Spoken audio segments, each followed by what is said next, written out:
So, how would you describe your position at 38 Studios? Well, my first title officially, it was even on my cards, was Creator of Worlds.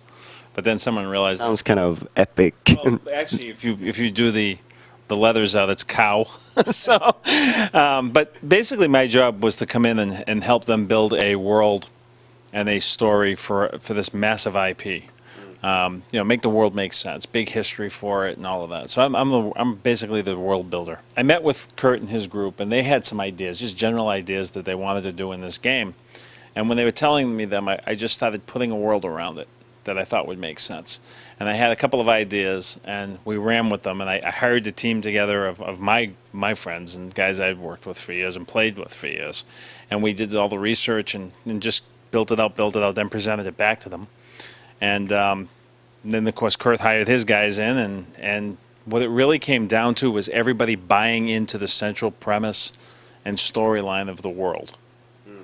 And then my job quickly went from being the guy creating the world to the guy, you know, telling the other people who were creating the world, the pieces of the world, whether or not it fit. And then my job shifted from there to just kind of going, awesome, defend that to me. Because as they bought more and more into the overall project, you know what I mean?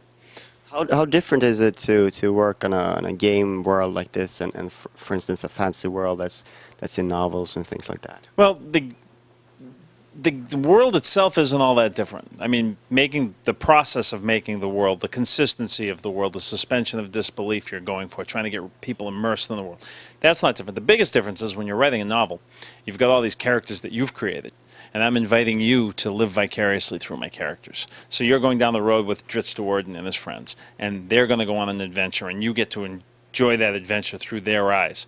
But in a game, the most important character in the game for anybody is the character he or she creates.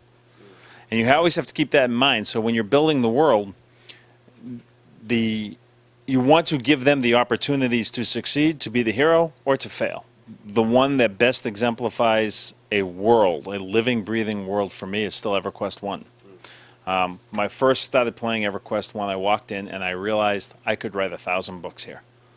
Because it was so alive. And you always got the feeling when you were leaving something in EQ that it was still going on behind you. So I think that's the best example of a game world. So how would you describe the world that you've created? Could you tell us anything about it? No, I really can't tell you much, unfortunately. I can tell you that it's the whole point of what we were doing when we were creating the world was to make it believable, to make it make sense to the player. So when you see the various races and their interactions, and there's a long history that led to that makes sense. Now, you won't see all of that history in any one product, obviously, but there's a reason why X and Y hate each other. It goes back and it filters out throughout the communities, or there's a reason why X will trade with Y but not with Z. All of it makes sense because we know the history. But as far as the particulars of the world itself, we're just not going there yet. So this week it was announced that Project Mercury is going to be published by EA. Can you tell us what your involvement with that is? My biggest involvement actually goes right back to when I started with 38 Studios, which was actually Green Monster Games back then, in creating the world. Because when we created the world, we've got 10,000 years of history.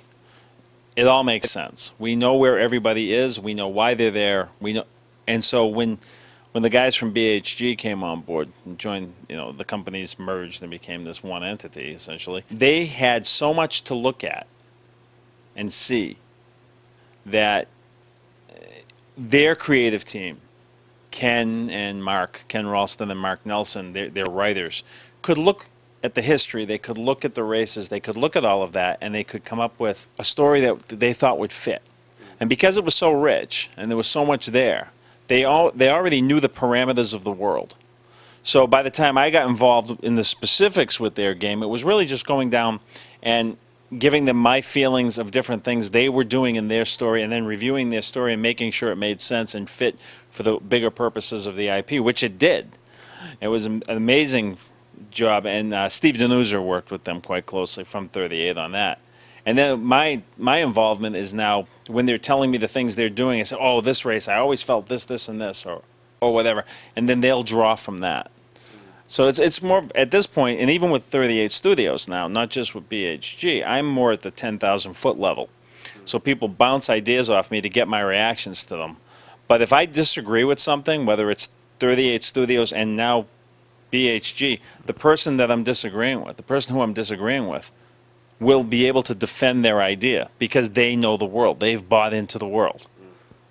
So it's really fun for me. I mean, at this point, it's great for me because when we first started, we'd have these content meetings, and the content team would come in and they'd say, we're going to do this, this, and this. And I'd say, wait a minute. And I'd take out that original book that we built, the original Bible of the world, and I'd say, you guys are moving away from this. You guys are moving, stay on track, focus.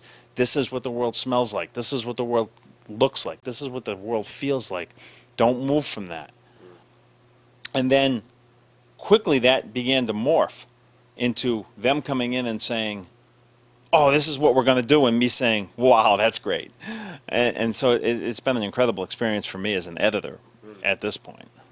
So how would you say that the two games relate? Is one sort of a build-up to the other, or are they completely separate entities and they're just smaller touching where they touch? Both.